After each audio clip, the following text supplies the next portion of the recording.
بسم اللہ الرحمن الرحیم۔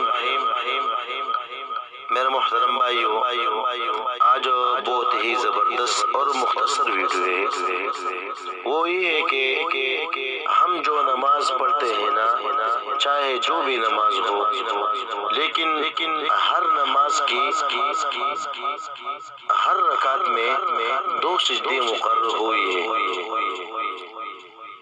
تو اس میں کیا حکمت ہے کہ ہر رکعت میں ہر نماز کی 2 سجدے ہیں؟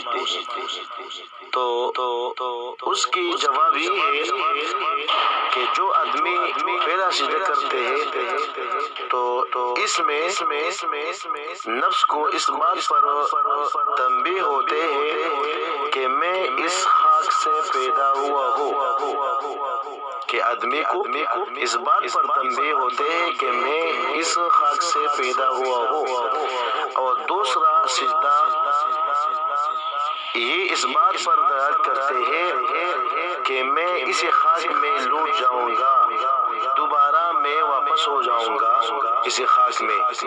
تو اس وجہ سے علماء لکھتے ہیں یہ 2 سجدے ہر رکعت میں اس لیے مقرر ہوئے ہیں۔ اللہ رب العزت ہمیں سجدے کرنے کے توفیق عطا فرمائے۔